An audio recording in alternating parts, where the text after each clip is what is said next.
ইমামে আজম আবু হানিফা রাহিমাহুল্লাহ চার ইমামের সবচাইতে বড় ইমাম ছিলেন ইমামে আজম আবু হানিফা রাহিমাহুল্লাহ। তিনি ইরাকে বসবাস করতেন কুফা নগরীতে।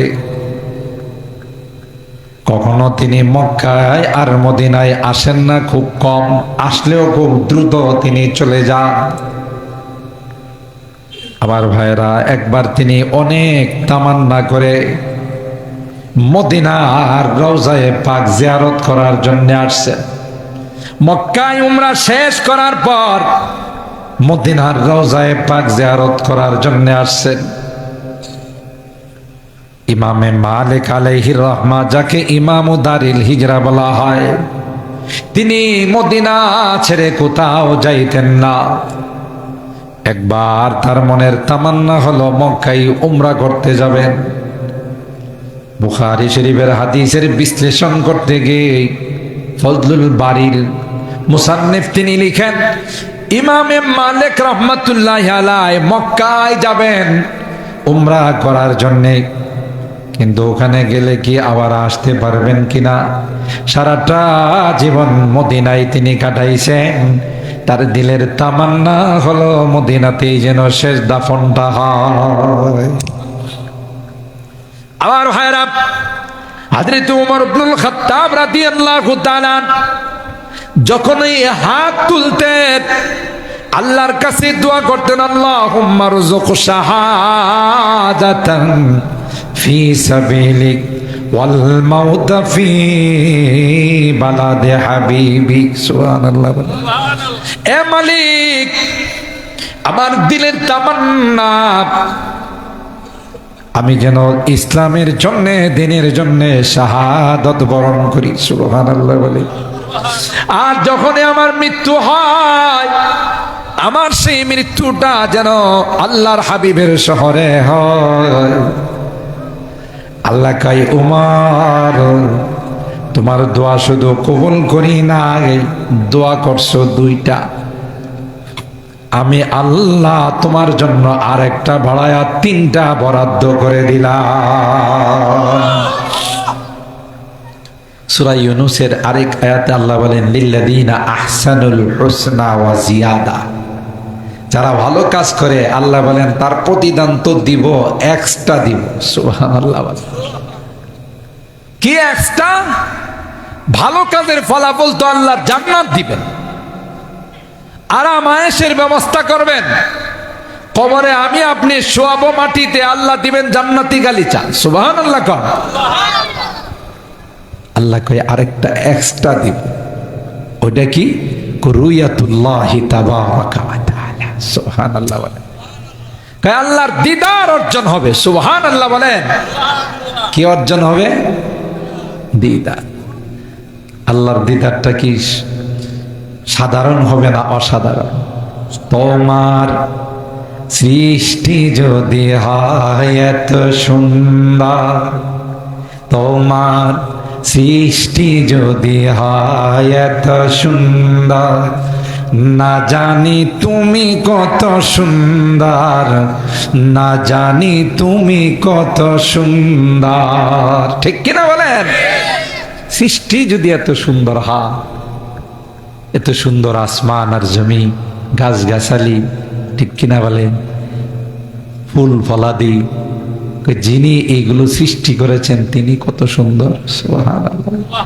জান্নাতীদেরকে আল্লাহ বলবেন, হাদিসের ভাষা, জান্নাতীদেরকে আল্লাহ গিয়ে গিয়ে প্রত্যেক জান্নাতীকে বলবেন, তোমরা কেমন আছো, তোমরা ভালো আছো কিনা। সুবহানাল্লাহ বলে। তোমরা তো রাত্রে জাগ্রত থাইকা সুজাতপুর বাইতুস সালাম মাদ্রাসার মাহফিলে এত রাত হয়ে গিয়েছিল, তোমরা ঘুমাও না, আগে আমার জান্নাত পাওয়ার জন্য সজাগ ছিলে। সুবহানাল্লাহ বলে। জান্নাতে আল্লাহ দিয়ে বলবেন, এই জান্নাতীরা ভালো আছো, তোমাদের কোনো কিছু লাগবে কিনা। জান্নাতীরা বলবে, আল্লাহ জীবনে যা কোনোদিন কল্পনা করি নাই, জীবনে কোনোদিন যা চোখ দিয়া দেখি নাই, জীবনে কোনোদিন যা কান দিয়া শুনি নাই, আল্লাহ তার চাইতে অনেক অনেক বেশি নিয়ামত তুমি আমাদের দিয়েছো। আল্লাহ ডাক দিয়া বলবেন, এর চাইতে আরো একটি সুন্দর নিয়ামত তোমাদের জন্য আমি আল্লাহ এক্সট্রা রেখে দিয়েছি। আল্লাহু আকবার। জান্নাতীরা মনে মনে ভাববে এটা যেন না, যেন কি জিনিস আল্লাহ আমাদের জন্য রেখে দিয়েছে। আল্লাহ ডাক দিয়া কয়, এটা আর কিছুই নয়, এটা হলো আমি আল্লাহর দিদার। हुर गिल्मा जितनी नियामत है तो, हुर गिल्मा जितनी नियामत है तो, सबसे बढ़कर नियामत दीदार तो। सुभान अल्लाह। और हैरान আল্লাহ পাক হযরত উমরকে ডাক দেয়া কই, উমর তুমি তো দোয়া করেছিলে তোমার যেন শাহাদাত হয় আল্লাহর রাস্তায়, মৃত্যুটা যেন পয়গম্বরের শহরে হয়।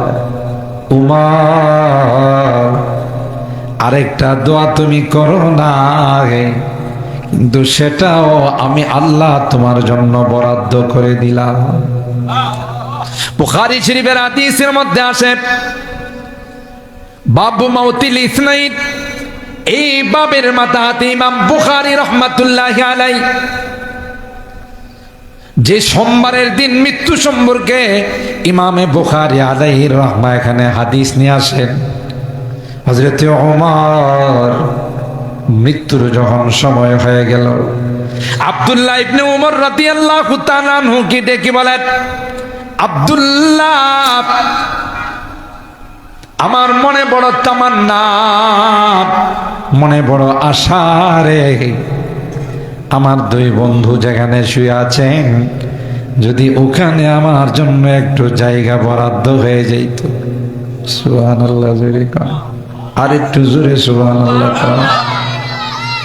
আমার এক বন্ধু বিশ্ব নবী রহমতে আলাম, আরেক বন্ধু সিদ্দিকে আকবর হযরতে আবু বকর সিদ্দিক রাদিয়াল্লাহু তাআলা, অর্থাৎ রওজায়ে পাকের পাশে আমি উমরের যদি একটু জায়গা মিলে যাইতো। কারণ দুনিয়াতে আল্লাহর নবী যখনই কোনো কথা বলতেন, আমানতু বিহি আনা ওয়া আবু বকর ওয়া উমর, সুবহানাল্লাহ বলেন। যখনই কোনো কথা বলতেন তখন বলতেন আমি ঈমান আনলাম, আমার আবু বকর ঈমান নিয়ে আসলো, আমার উমর ঈমান নিয়ে আসছে। সুবহানাল্লাহ বলেন। দুনিয়াতে যেহেতু একসঙ্গে ছিলাম রে, মৃত্যুর পরেও যদি একসঙ্গে শুইতে পারতাম তাইলে আমার কপালটা কতই না ভালো ছিল। সুবহানাল্লাহ বলেন। হযরত ওমর তার সাহেবজাদা আব্দুল্লাহ ইবনে উমর রাদিয়াল্লাহু তাআলা আনহুকে পাঠান, যাও যাও আম্মা জানের কাছে আমার সালাম জানায়ো, আর বলিল ওমরের দিলের তামান্না, আপনি যদি মা পারমিশন দেন তাইলে উমর বন্ধুদের কাছে শুয়ে যাবে। সুবহানাল্লাহ। আমার ভাইয়েরা, নবীরা যেখানে ইন্তেকাল করেন ওখানে নবীদেরকে দাফন করা হয়। আল্লাহর হাবিব সরকারে দু আলাম হযরতে মুহাম্মদুর রাসূলুল্লাহ সাল্লাল্লাহু আলাইহি ওয়াসাল্লাম আম্মা জান আয়েশা সিদ্দিকার হুজরা মুবারকে, ওই ঘরে আল্লাহর নবী ইন্তেকাল করেছিলেন। সুতরাং হুজরাটা কার? আয়েশা সিদ্দিকা কার? তার ঘরে ইন্তেকাল করছে। হযরত আবু বকরের ইন্তেকালের পর আল্লাহ নবীর ডান পাশে তাকে দাফন করা হলো। বাম পাশের আরেকটি জায়গা আম্মা জান বলেন, এটা আমার জন্য আমি বরাদ্দ করে রেখে দিলাম। আমার ইন্তেকালের পর আমার স্বামী আর বাবার কাছে আমিও শুয়ে যাব। সুবহানাল্লাহ। কিন্তু ওমর যখন খবর পাঠাইলেন আব্দুল্লাহ ইবনে উমর রাদিয়াল্লাহু তাআলা আনহু কি দিয়ে আয়েশার কাছে আমার সালাম জানায়ো, আর বইল ওমরের বড় তামান্না, আপনি যদি ইজাজত দেন, আপনি যদি অনুমতি দেন তাইলে ওই জায়গাটাতে আমি শুয়ে যাব। সুবহানাল্লাহ। আম্মা জান আয়েশা সিদ্দিকা রাদিয়াল্লাহু তাআলা আনহা প্রথম পর্যায়ে অনুমতি দেয় নাই। বুখারী শরীফের সরা আইনির মধ্যে আল্লামা আইনি রহমাতুল্লাহি আলাইহি লিখেন, প্রথমে তিনি অনুমতি দেয় নাই, এই জন্য আমি এখানে শুইব। কিন্তু পরক্ষণে যখন আবার পাঠায়, তখন আম্মা জান বললেন, যাও এটা উমরের জন্য আমি অনুমতি দিয়ে দিলাম। আম্মা জানকে প্রশ্ন করা হয়েছিল, এ আম্মা জান, আপনি তো প্রথমবার অনুমতি দেন নাই। কয়ে, প্রথমে আমার ইচ্ছা ছিল বাবার সঙ্গে আর আমার স্বামীর সঙ্গে আমিও শুয়ে যাব, কিন্তু পরক্ষণে আমার মনে আসলো রে, কিয়ামতের কঠিন ময়দানে আবু বকর আল্লাহর নবীর সঙ্গে যখন আল্লাহর আদালতে হাজির হবে, আল্লাহর দরবারে উপস্থিত হবে, সাথে যদি আমি আয়েশা থাকি, এদের তো আমলের স্তূপ, আমলের পাহাড় নিয়ে, সবের পাহাড় নিয়ে আল্লাহর আদালতে আল্লাহর দরবারে হাজিরা দিবে, আমি আয়েশার তো কোনো আমল নাই। সুবহানাল্লাহ, আরো জোরে বলেন সুবহানাল্লাহ। এ ভাই, কে রে সে আয়েশা, যে আয়েশাকে আল্লাহ সালাম পাঠান, যে আয়েশার সম্পর্কে অপবাদ রটাইছিল মুনাফিকরা, ইহুদির বাচ্চারা, কথা বলেন ঠিক কিনা? ওই ইহুদির বাচ্চারা আম্মা জান আয়েশার সম্পর্কে জিনার অপবাদ দিয়েছিল। আল্লাহ পাক কয়, না না, আমার নবীর প্রিয়তমা স্ত্রী আয়েশা জিনা তো দূরের কথা, এই নবীর বংশের মধ্যে আমি আল্লাহ এরকমের কোনো কাজ ঘটাই নাই। আম্মা জানের পবিত্রতা সম্পর্কে, আম্মা জানের বারাত সম্পর্কে আল্লাহ তাআলা কোরআনুল কারীমের 18 নম্বর পারার সূরা আন-নূরের একটা নয়, দুইটা নয়, 10টি আয়াত আল্লাহ নাযিল করে দিয়েছে। তিনি হলেন উম্মাহাতুল মুমিনিন, আম্মা জান আয়েশা সিদ্দিকা রাদিয়াল্লাহু তাআলা। আল্লাহ বলেন, আল্লাহর হাবিব বলেন, পৃথিবীতে অনেক নারীরাই, পুরুষের মধ্যে অনেকেই পরিপূর্ণ বুদ্ধিমান হয়েছেন, কিন্তু নারীদের মধ্যে আমার আয়েশা, আসিয়া, মারিয়াম বিনতে মুজাহিম ছাড়া আর বাকিরা আকলের দিক দিয়ে কমপ্লিট হতে পারে নাই। সুবহানাল্লাহ। তাহলে আয়েশার প্রশংসা স্বয়ং আল্লাহর নবী করে গেছেন। সে আয়েশা বলতেছে যে না, কিয়ামতের ময়দানে আবু বকর আর নবী যখন যাবে আর আমি সাথে থাকলে আমি লজ্জা পাবো, কারণ আমার কোনো আমল নাই। সুবহানাল্লাহ। আম্মা জান বলেন, তখন আমি মনে মনে সিদ্ধান্ত নিলাম যে না, এই জায়গাটা আমার জন্য নয়, এই জায়গাটা আমি ছেড়ে দিলাম ওমর ইবনুল খাত্তাবের জন্য। আর ভাইরা, এরপরে উমর যখন অন্তিম সময় চলে আসছে, আব্দুল্লাহ ইবনে ওমরকে ডাক দিয়া বলেন, এ আব্দুল্লাহ, আমার লাশটা নিয়ে, আমার ওই খাটিয়াটা নিয়ে আয়েশার হুজরা মুবারকের সামনে রাইখা, হুজরার সামনে রাইখা আবার তার কাছে অনুমতি চাইও, কারণ আমার জীবদ্দশায় অনুমতি দিয়েছিলেন, হতে পারে আমি খলিফাতুল মুসলিমিন ছিলাম এই জন্যে। এখন তো আমি আর খলিফাতুল মুসলিমিন নাই, আমি আমিরুল মুমিনিন নাই, এখন হয়তো তার ইজাজত উড্ড করতে পারে। সুবহানাল্লাহ। যদি পারমিশন না হয়,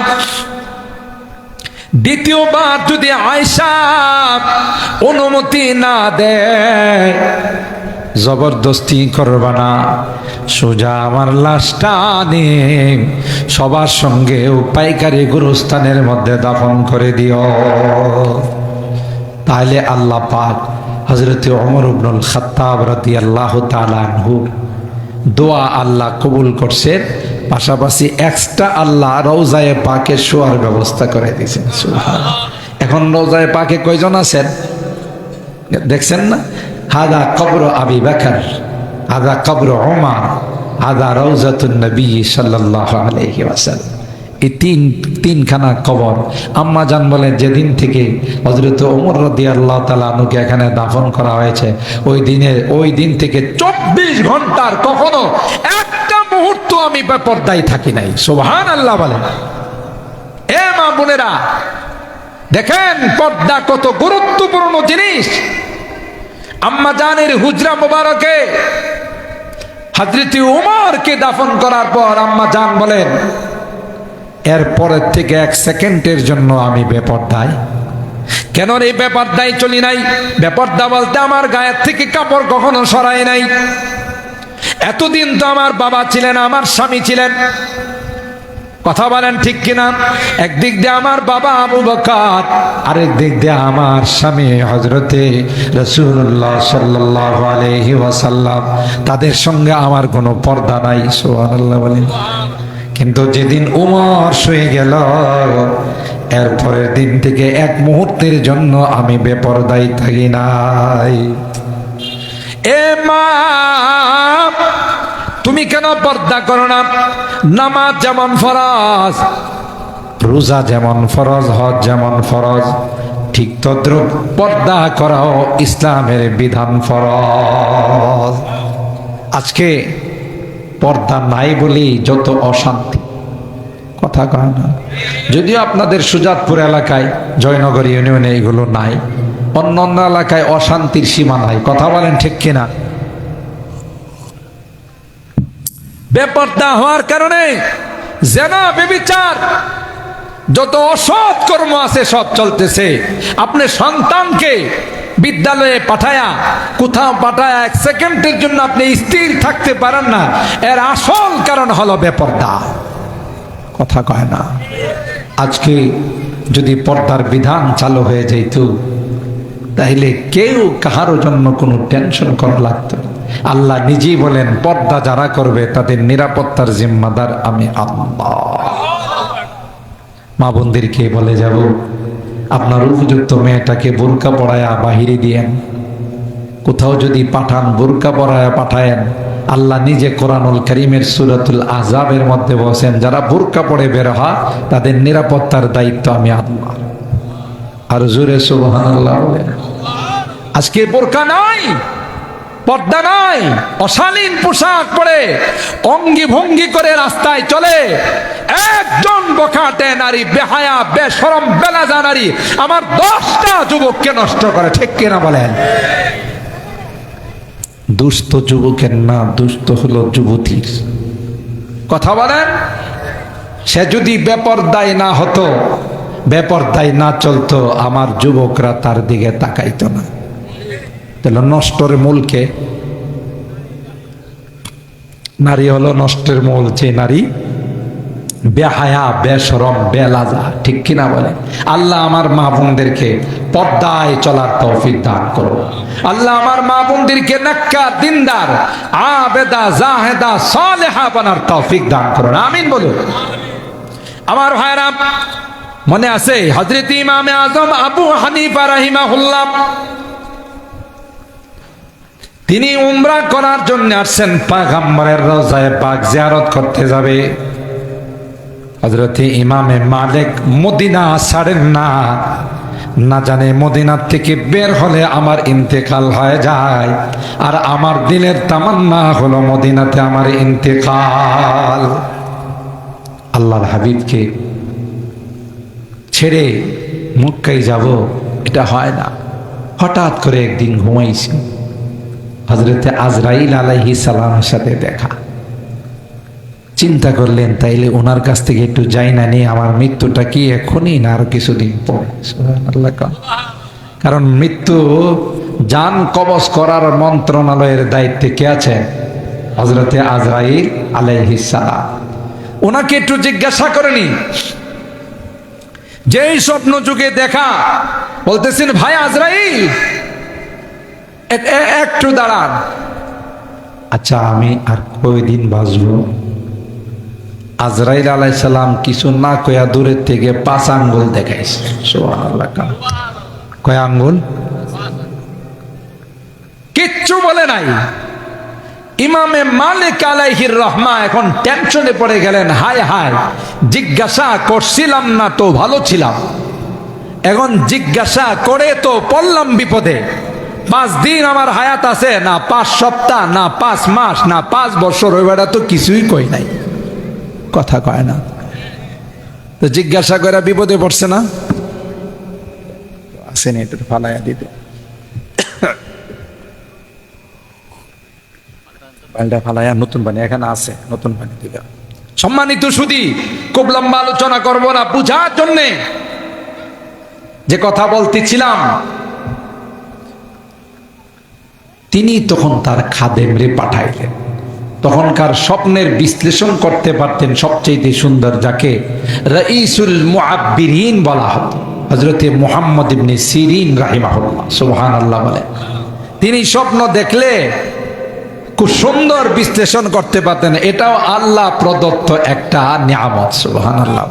এই জন্য এখানে একটা কথা আপনাদের বলে যায়, স্বপ্ন দেখলে, যে কোনো স্বপ্ন, ভয়ঙ্কর হোক অথবা আশ্চর্যজনক স্বপ্ন হোক, এটা কাহারো কাছে বলা বলি করবেন না।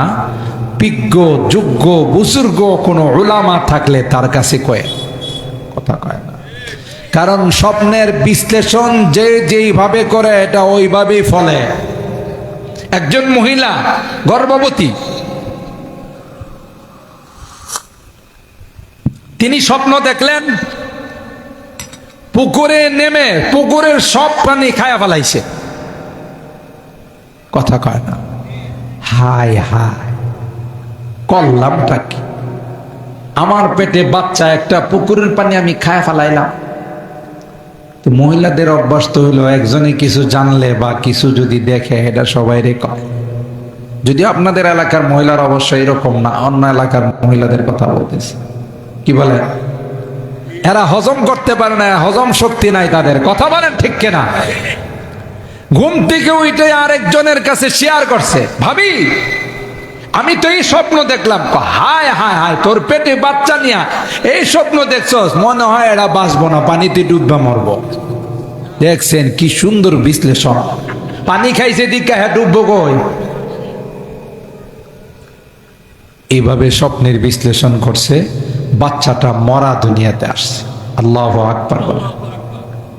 এখন এদের মনে একটা কৌতূহল জাগে, হায় হায়, স্বপ্ন দেখলাম এরকম, বাচ্চাটাও মরা হলো, কে বা কারা বললো আরে তোর বিশ্লেষণের জন্য মুহাম্মদ ইবনে সিরিনের কাছে যাও, যুগ শ্রেষ্ঠ তাবির কারক। মুহাম্মদ ইবনে সিরিনের কাছে গিয়ে বললেন, যাবো না হুজুর, আমার স্ত্রী গর্ভবতী অবস্থায় এই স্বপ্ন দেখছিলেন, তো এখন কি হয়েছে? বাচ্চাটা মরা হয়েছে। আহা, তিনি চিৎকার দিয়ে বললেন, সর্বনাশ করে ফেলস, সর্বনাশ করে ফেলস, সুবহানাল্লাহ বলেন। মুহাম্মদ ইবনে সিরিন বললেন, আল্লাহ পাক তোমাদের ঘরে এমন একটা সন্তানের ফায়সালা করেছিলেন, যে সন্তানটা অনেক বড় আলেম হতো, সন্তানটা অনেক বড় মুহাদ্দিস হতো, অনেক বড় মুফাসসির হতো, দিনের বড় দাঈ হতো। এই যে পানি খাইছে স্বপ্ন দেখলে, এটার ব্যাখ্যা ছিল পুকুরের পানির থেকে যেমন সবাই উপকৃত হয়, কথা কয় না। পুকুরের পানি যেমন ফকির মিসকিনও নেয়, মালিকও নেয়, পথিকও নেয়, কথা বলেন ঠিক কিনা? পুকুরের পানির দ্বারা যেমন সবাই উপকৃত হয়, এই বাচ্চাটাও এত বড় আলেম হতো, এত বড় হাফেজ হতো, তার দ্বারা গোটা এলাকার মানুষ, গোটা দেশের মানুষ উপকৃত হতো। কিন্তু তার ব্যাখ্যায় তারা মাইরা ফেলাইছে, কথা কয় না। তার বিশ্লেষণে তাকে মেরে ফেলছে। কেন তুমি বিশ্লেষণ করাইতে গেলে? হযরত ইউসুফ আলাইহিস সালামের ঘটনা, ওয়াল্লামনাহু তাওয়ীল আল আহাদিস, আল্লাহ হযরত ইউসুফ পয়গম্বরকে স্বপ্নের বিশ্লেষণ শিখাইছিলেন। তিনি জেলখানায় যায় স্বপ্নের বিশ্লেষণ করতেন। জেলখানার সব চোর ডাকাতগুলো ওনার মুরিদ। সুবহানাল্লাহ, দেখেন না, আমাকে হুজুরদেরকে জেলখানায় নিলে একদিক দিয়ে লাভ আছে, কারণ যত জেলখানার অমানুষগুলো থাকে হুজুরদের তাহাজ্জুদ দেখে, তিলাওয়াত দেখে, এরাও সাথে সাথে নামাজি হয়ে যায়। ইমাম হযরতে ইউসুফ আলাইহিস সালাম ওই স্বপ্নের বিশ্লেষণ করেন, স্বপ্নের ব্যাখ্যা করেন। বাদশার দুইজন কর্মচারী, একজন বাদশার খেদমত করে, আরেকজন বাদশার খানা পাকায়। দুইজনে পণ্ডিতি করছে, কয় আমরাও যাই একটা স্বপ্ন বানায়া কই। আছে না এরকমের কিছু পণ্ডিত? চল যা একটা বানায়া কই, পরীক্ষা করে দেখি। যেমন আবু জাহিল্লা। কষ্ট হইতেছে আপনাদের? 12টা পর্যন্ত টাইম নিয়েছিলাম, যদি 2 মিনিট বেশি হয় তাহলে কি রাগ করবেন? হ্যাঁ না, আমারে ফালাই দিয়ে চলে যাবেন? মৌলভী তুমি তোমার ফতোয়া ঠিক রাখো না, তাহলে আমরা গেলাম। আল্লাহ আমাদের কবুল করুন, আমিন বলুন। আসলে আপনারা খুব ভদ্র মানুষ, খুব সুশৃঙ্খল মানুষ, আপনাদের চেহারা দেখে বোঝা যাইতেছে। রাত হয়ে গেছে, কেউ ঘুমাচ্ছেন না, বোঝা গেল এই মাদ্রাসাকে, কোরআনকে, কোরআনের পাখিদেরকে আপনারা অন্তর দিয়ে ভালোবাসেন, ঠিক কিনা বলেন? আর এটার নাম হলো বাইতুস সালাম। এই মাদ্রাসাকে ভালোবাসলে, মাদ্রাসার ছাত্র উস্তাদদেরকে ভালোবাসলে আল্লাহ আপনাকে বাইতুস সালামের বাসিন্দা বানায় দিবেন। সুবহানাল্লাহ। পণ্ডিতি করে কল গিয়ে জিজ্ঞাসা করি, আমরা দুইজনে 2টা স্বপ্ন বানায় নিয়ে যায়। হ্যাঁ কি কই দেখি। তো গিয়ে কইছে, হুজুর ইন্নে আরানে আসিরু খামরা ও ইন্নে আরানি আহমিলু ফাওকা রাসি খুবজান তাকুলুত তাইরু মিন। হুজুর আমি দেখছি বাদশারে শরাব বানায়া বানায়, আমি শরবত বানায়া বানায় খাওয়াইতেছি। আরেকজনকে আমি দেখছি যে আমার মাথার মধ্যে রুটির টুকরি, ওইটার থেকে কাওয়া কুলে আইসা রুটি খায় নিতেছে। কোন তো ওইটার ব্যাখ্যা কি? আসলে গেছে পণ্ডিতি করতে, কথা কয় না। হযরত ইউসুফ বললেন, যিনি দেখছো বাদশাকে তুমি শরাব, বাদশাকে তুমি শরবত বানায়া পান করাইতেছ, তোমার চাকরি হয়ে যাবে বাদশার এই শরাব, বাদশার শরবত পান করানোর জন্য। সুবহানাল্লাহ। আর যিনি দেখছো রে গাই তোমার মাথার মধ্যে রুটির টুকরি, কিছুদিন পর তোমার ফাঁসি হবে। কথা কয় না। ওই বেটা কই, হুজুর আল্লাহ দোহাই, জীবন আমি স্বপ্ন দেখি নাই। কথা কয় না।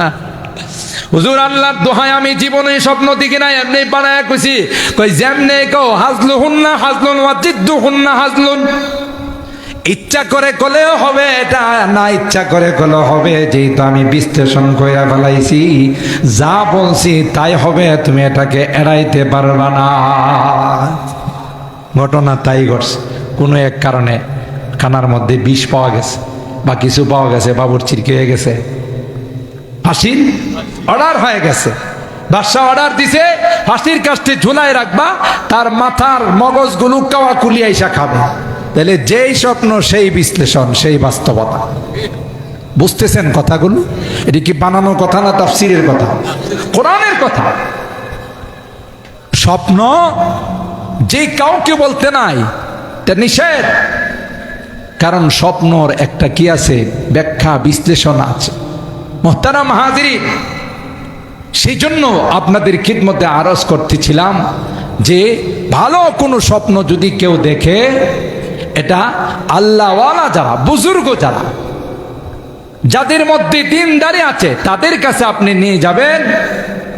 অন্য কাহারো কাছে এটা ব্যাখ্যা বিশ্লেষণের জন্য যাবেন না। ওনারা কিতাব দেখে, কোরআন হাদিস দেখে স্বপ্নের কি করবে, বিশ্লেষণ করবে। কথা বলুন ঠিক কিনা? ইমাম মালিক রহমতুল্লাহ আলাইহি ঘটনা মনে আছে তো?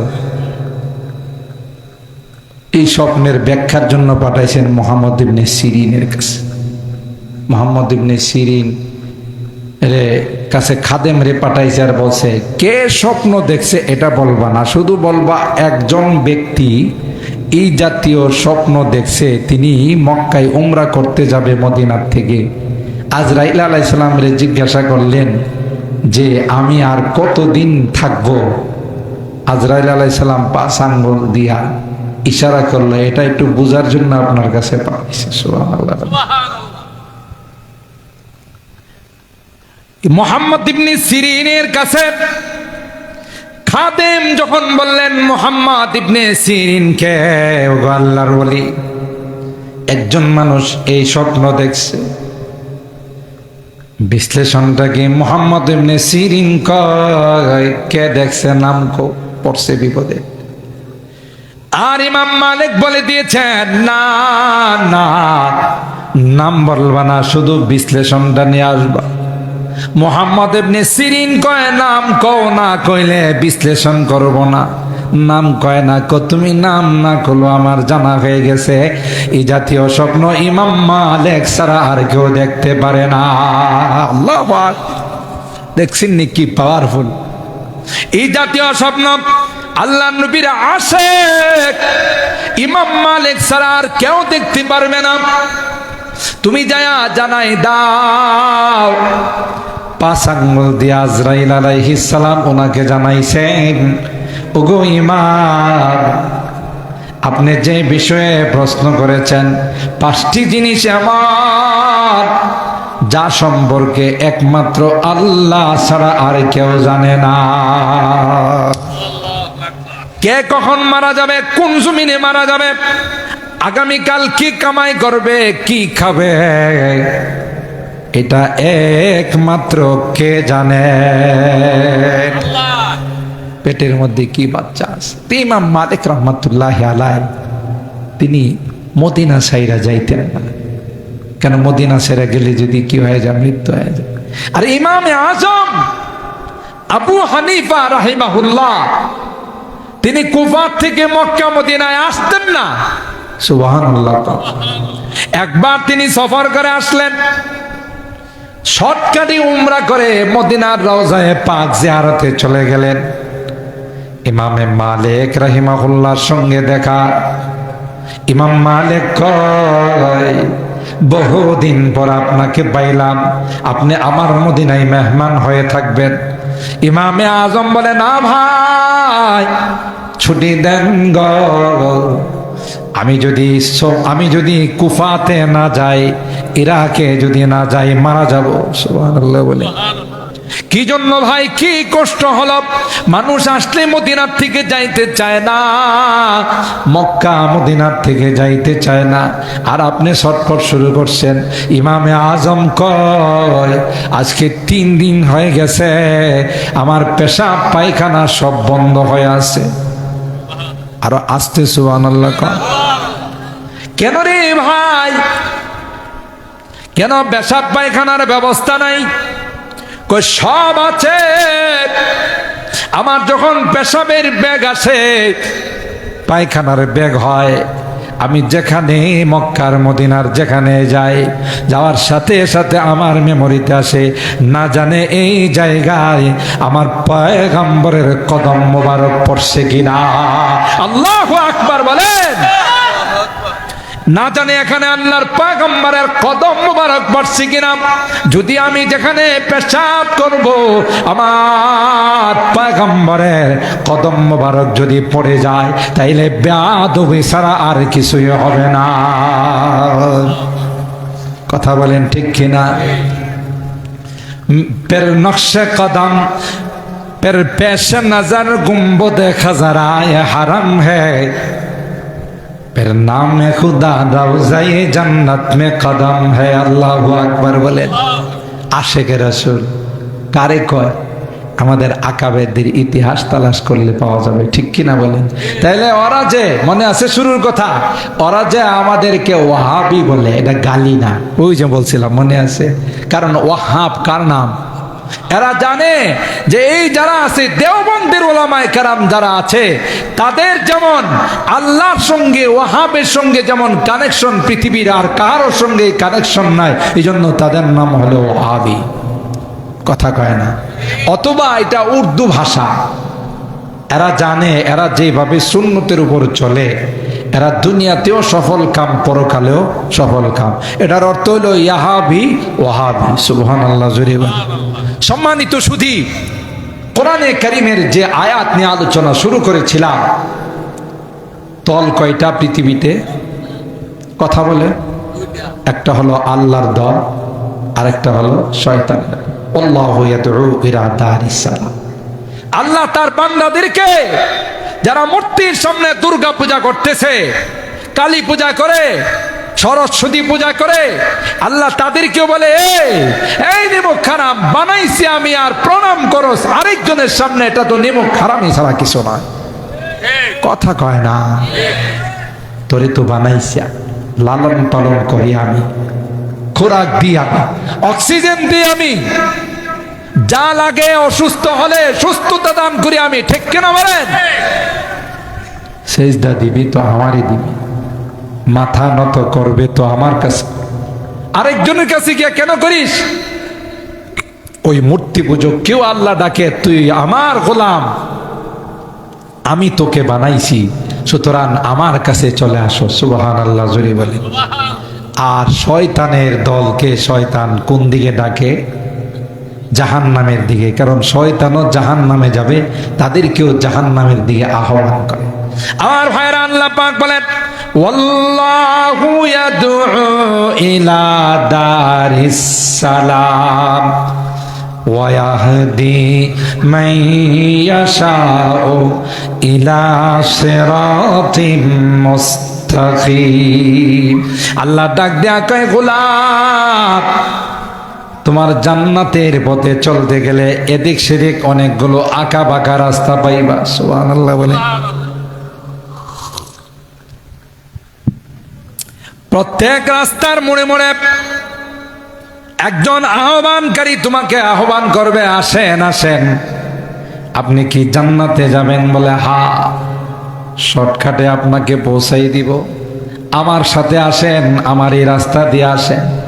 এটা বোঝার জন্য আমি আমার অনেক বয়ানে বলি, ঢাকা শহরে যদি রাত্রের বেলায় আপনি যান, বিভিন্ন স্ট্যান্ডের মধ্যে বিভিন্ন টার্মিনালে দেখবেন হাজার হাজার সিএনজি, মাঝে মধ্যে দুই একজন থাকে অসৎ, সবাই না, কথা বলেন ঠিক কিনা? এই দুই একজন অসৎ বলে, স্যার কোথায় যাবেন? মালিবাগ যাবেন, শান্তিনগর যাবেন, মহাখালী যাবেন, সাইদাবাদ যাবেন, গাবতলী যাবেন, মিরপুর যাবেন, আসেন স্যার। মেইন রুটে অনেক যে শর্টকাট রুটে আপনাকে আমি অল্প সময়ে পৌঁছাই দিব। আপনি যদি মনে করেন যে শর্টকাটে যাওয়া যাবে, আর এই মনে করে যদি তার সিএনজিতে উঠেন, কিছু দূর যাওয়ার পর বলবেন স্যার যা আছে দিয়ে দেন। কথা কয় না কি বাবা, তুমি না শর্টকাটে আমাকে পৌঁছাইবা? কয় স্যার, শর্টকাটে যাইতে চাইলে এরকম কিছু দিতে হয়। কথা কয় না ঠিক? আমার ভাইরা, আমাদের সমাজেও কিছু শর্টকাটে জান্নাতে নেওয়ার স্লোগান দিয়ে শর্টকাটে কিছু ভণ্ডরা আমাদের কাছে আসে। আমার কাছে যদি তুমি মুরিদ হয়ে যাও, নামাজ লাগবে না, রোজা লাগবে না, আমি তোমাকে জান্নাতের টিকিট দিয়ে দিব। এরকমের ভণ্ডপদ আপনাদের নরসিংদী এলাকায় নাই? জোরে কয়, আমার কাছে মুরিদ হবারে তোমার জান্নাতের জিম্মাদার, তোমার ফুলসেরাতের জিম্মাদার, তোমার কিচ্ছুই লাগবে না, মনের নামাজ বড় নামাজ। নামাজের মতো নামাজ একবার পড়লেই চলে। মনের পর্দা বড় পর্দা, বলে না বলে না? এরা হলো ভণ্ড, এরা হলো ওই শর্টকাটে জান্নাতে নেওয়ার ডাকাত। জান্নাতে নয়, ইমান ডাকাতি করে সব কিছু নিয়ে যাবে। কথা বলেন ঠিক কিনা? শর্টকাটে যাইতে নাই, ইসলাম যা বলছে তাই মানতে হবে, শর্টকাটের কোনো অবকাশ নাই। ঠিক কিনা বলেন আমার ভাইরা? এই জন্য আল্লাহ বলেন প্রত্যেকটা রাস্তায় শয়তান দাঁড়ায় থাকবে তোমাকে জাহান্নামে নেওয়ার জন্য। না না, তুমি অন্য রাস্তায় যাও না। যদি অন্য রাস্তায় যাও তাহলে সুজা তোমাকে জাহান্নামে নিয়ে নিক্ষেপ করবে। নাউজুবিল্লাহ। আল্লাহ পাক রব্বুল আলামিন অন্য আয়াতের মধ্যে বলেন, ইয়ারফাইল্লাহুল্লাযীনা আমানু মিনকুম ওয়াল্লাযীনা উতুল ইলমা দারাজাত। পৃথিবীর মধ্যে সবচাইতে দামি বানাইছি যারা ঈমানদার। আল্লাহ বলেন ঈমানদার হলো জিন্দা আর বেঈমান হলো মুর্দা। ভ্লাদিমির পুতিন বলেন, আর জো বাইডেন বলেন, আর জিনপিং বলেন, আছে না এক রাষ্ট্রের প্রেসিডেন্টের নাম, কি নাম? আপনারা এগুলো জানেন, করতে পারেন, আমরা পারি। জিনপিং, কথা কন ঠিক কিনা? আরে মুসলমানের নাম কত সুন্দর, কথা বলে হুজাইফা, আব্দুল্লাহ, আব্দুর রহমান, আর এগুলো জিনপিং, কথা বলেন ঠিক কিনা? ওয়াং শান সুচি, কিনা? ওয়াং শান সুচি, এটি কোনো নাম হইল? পবিত্র সরকার, কি কর? রাজমন, এটি কোনো নাম? মুসলমানের নাম আল্লাহ প্রদত্ত নাম। সুবহানাল্লাহ। জোরে বলেন। যত বড় প্রেসিডেন্ট হক আর যত বড় পাওয়ারফুল ব্যক্তি হক, কাহারও ধর্ম আল্লাহর কাছে গ্রহণযোগ্য নয়।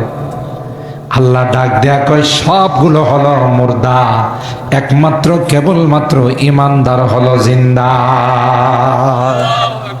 আল্লাহ বলেন ঈমানদারদেরকে আমি আল্লাহ ঈমানের নূর দিয়েছি, ঈমানের লাইট দিয়েছি।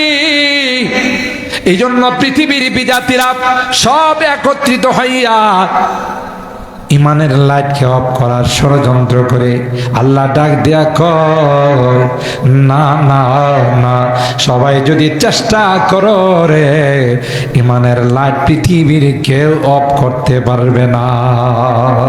ঠিক কিনা বলেন? হ্যাঁ, সাময়িক তোমাদের উপর কিছু মুসিবত আসবে। এখন ফিলিস্তিনের উপরে যেটা, এটা গোটা বিশ্বের মুসলমানদের উপরে মুসিবত। কেন? কেন? আমরা পাক্কা ঈমানদার নয়। টাকা দিলে আমাদের ঈমান বিক্রি করে ফেলাই। আপনাদের এলাকার মানুষ খাঁটি ঈমানদার আছে, অন্য জায়গার কথা কইতেছে। কিছু টাকা দিলে ঈমান বিক্রি করে, কথা বলেন ঠিক কিনা? ওয়াদা বিক্রি করে,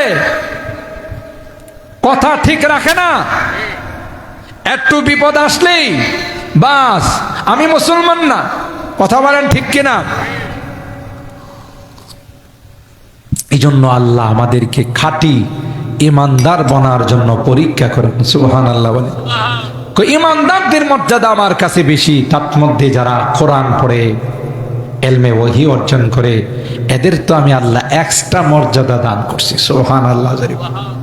এদের সাথে যারা সম্পর্ক রাখবে, এদেরকে যারা ভালোবাসবে, মহব্বত করবে।